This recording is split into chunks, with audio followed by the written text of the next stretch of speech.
Баршаңызға ассалаумалейкум.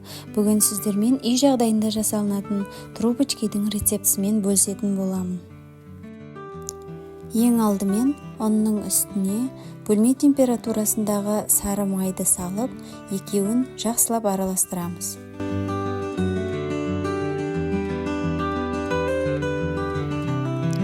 Одан соң үстіне тұз, жұмыртқа және қопсытқыш қаймағымызды салып, барлығын жақсылап бір келкі қамыр болғанша қолдың көмегімен илеп аламыз. Дайын болған қамырды мұздатқышқа 1 сағатқа қоямыз. Одан соң қамырды алып 4 бөлікке бөлеміз.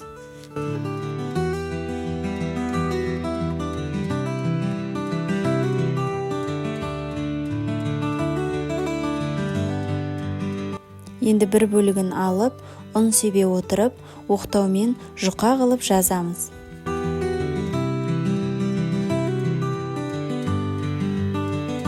Осылай артық жерлерін кесіп алып тастаймыз.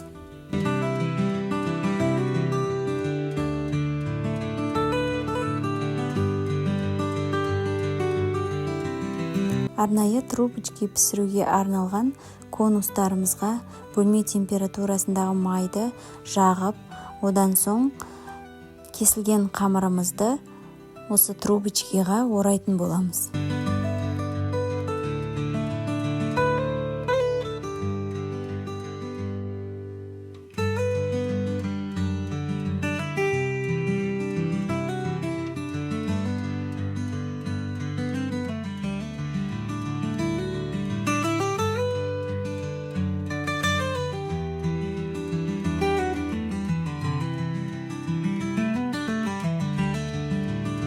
Барлығын орап болған соң пергаментке осылайша орналастырып 180 градуста қызарғанша пісіріп аламыз.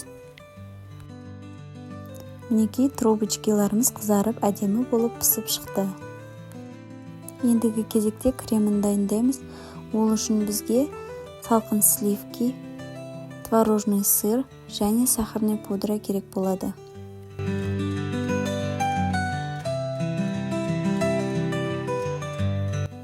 Осы үшеуін біріктіріп, қоюланғанша жақсылап миксерлейміз.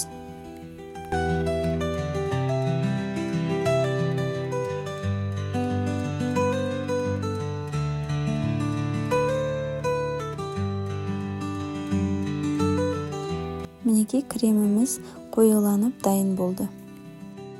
Креміміз әдемі көріну үшін осындай насадка қолдандым. Насадка қолданбасаңыздар да болады.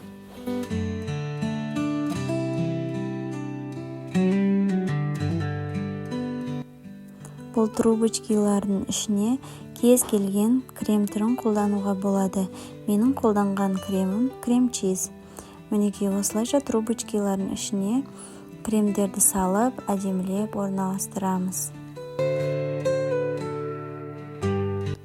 Кремі балмұздақ тәрізді ауызда еритін трубочкиларды сіздерге де жасап көруге кеңес беремін. Ас болсын. Рецепт ұнаса каналыма тіркеліп, лайк басып, комментарий қалдырыңыздар.